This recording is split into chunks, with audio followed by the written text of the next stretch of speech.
Well, we're back here in the garage today. This is about a month, I guess, after the ECTA spring race. Checking the car out for a little bit for any damage I've done or any leaks or whatever I need to do, and I found something interesting, and I'll take you underneath the car and show you what I found. So we're underneath the car here. Let me see if I can't get this. Nope, that's the wrong way. We're underneath the car here, and looking up here in the transmission, I noticed a little fluid, or a little, I don't know what it really is. It's kind of like strawberry jam or something, all pushed up in there. And I got a little bit up in here as well. I would imagine that is coming from the transmission. Oh, I don't know.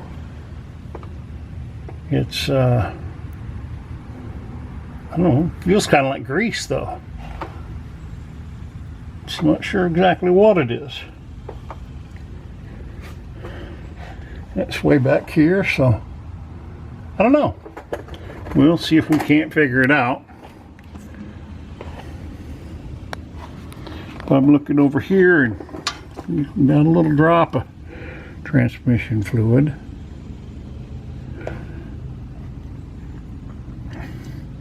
Maybe I'll get the light and see if we can't see this better. Hang on. Okay, so we're going to come back up underneath the car again. This time with a light.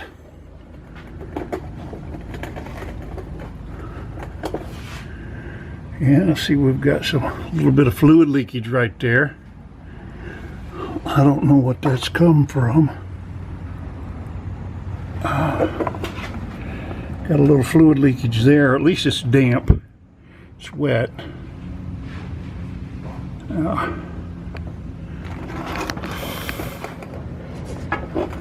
Which is kind of weird, but and right here, I don't know if you can see it or not, but we got another little drop of fluid.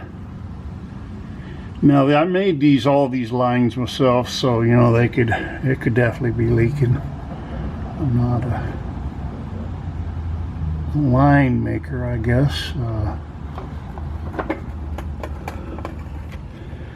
And we got a little drop there.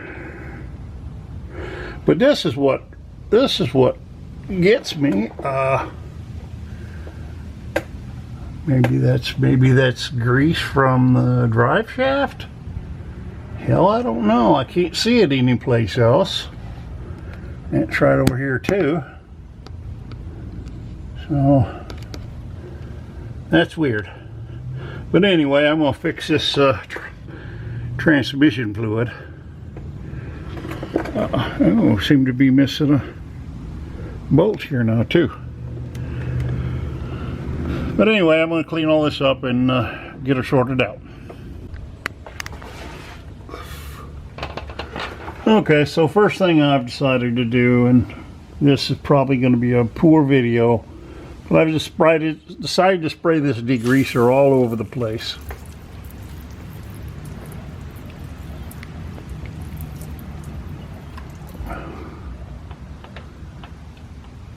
And just try to wipe down the areas that had anything on them.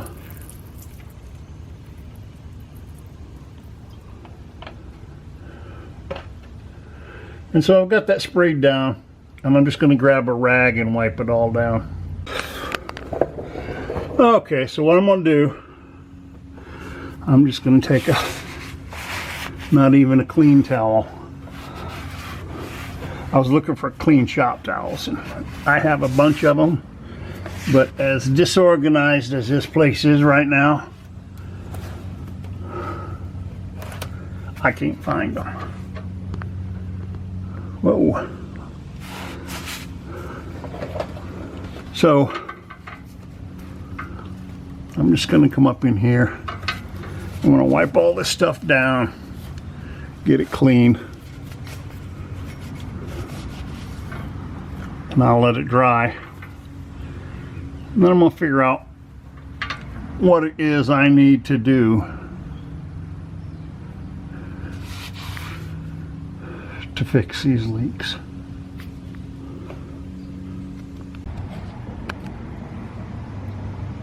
Okay, we're back in the garage again, underneath the car, looking at this transmission we cleaned yesterday.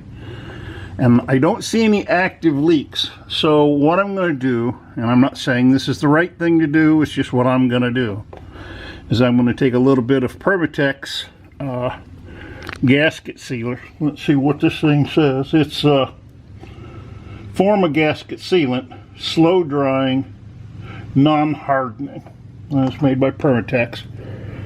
And what I'm going to do is just take a little bit on my finger like this,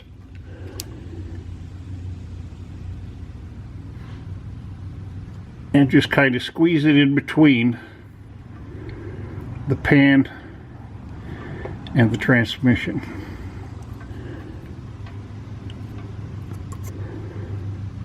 And hopefully any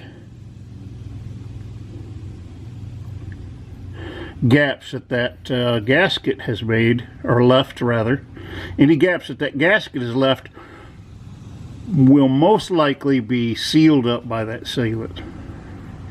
Now I can see this little camera is running out of battery, so I'm going to go ahead and shut her down, and I'll be back with you.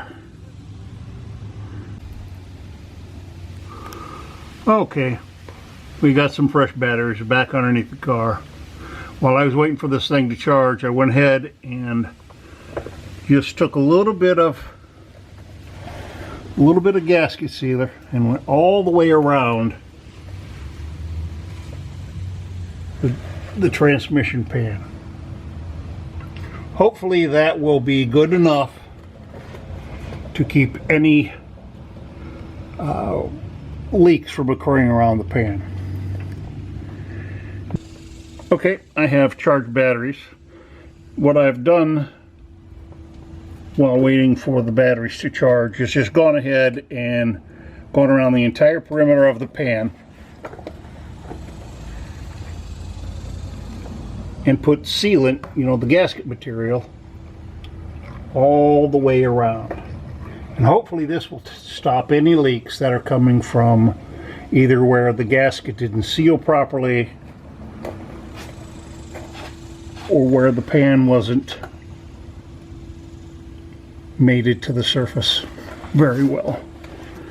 And my next job will then be to remove these fittings, to replace the O-rings, seal it back up, and that should be the end of the transmission issues.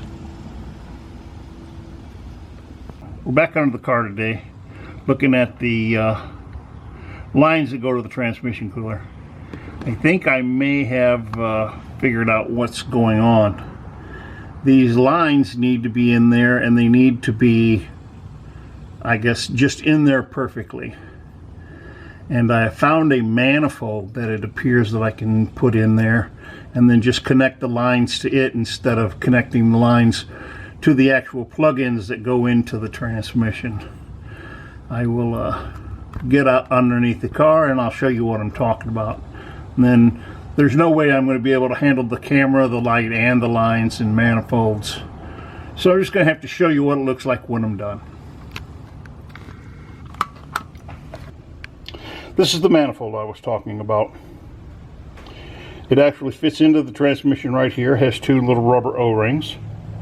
And then the transmission cooler lines are attached right here with some 8 AN fittings. I think this is just a much better design. I'm not going to have to hold the lines in place while trying to tighten the little collar that's on there, that little plate, and hold them exactly in the right position. Costs a little bit more money. I guess I guess I didn't waste the money, because you never know until you try.